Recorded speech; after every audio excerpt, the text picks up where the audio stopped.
Семья Бейгиреевых – коренные жители села Виноградное. Еще 200 лет назад их предки из Дагестана переселились в Чечню. С тех пор Виноградное стало для них родовым селом. На религиозный обряд Саха старейшины села собрались в доме Бейгиреевых. Несколько дядек уехали, кто в Грозном, кто еще где вот проживает. Вот их дети потихоньку сейчас по возможности возвращаются. Вот, где-то покупают, где-то, если выдадут землю, строятся, переезжают, стараются к себе домой поближе.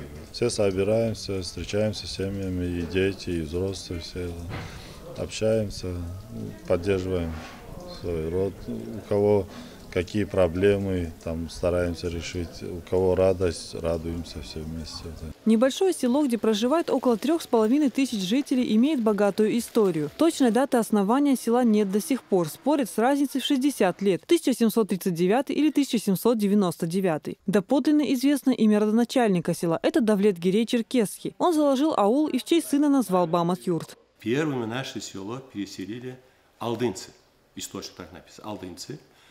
Потом другие народы, черкесы и кумыки. В селе живут и много чеченских тейпов. Может, вы не знаете, вот такие тейпы. Я не могу сказать, что они все село. Несколько семейств, допустим. Занхойцы здесь живут, Ширдой здесь живут, Ялхой здесь живут. Корни имеется в виду, чеченские корни.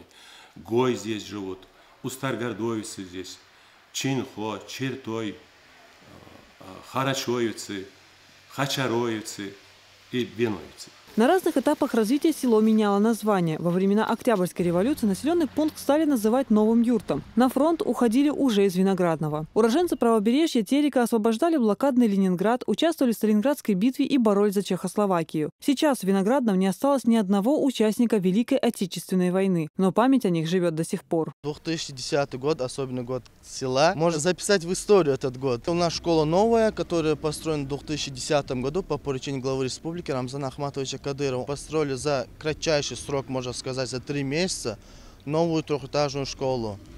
И по его указанию, поручению построили здание ФАП, полностью сделали капремонт мечети, построили новые медресе, полностью от фундамента построили новый зирят Мани-шейха. Кстати, потомки Мани-шейха и сейчас живут в селе. Место захоронения Эвлия часто посещают не только жители Виноградного, но и приезжие.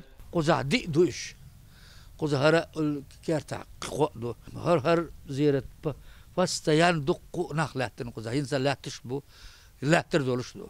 Гордость сельчан – новая школа, где обучается более 500 детей. Теперь здесь ждут строительства детского сада, нового дома культуры и отделения почты. Елизавета Чепханова, Халид Мавсаев, Луиза Юнусова. Новости.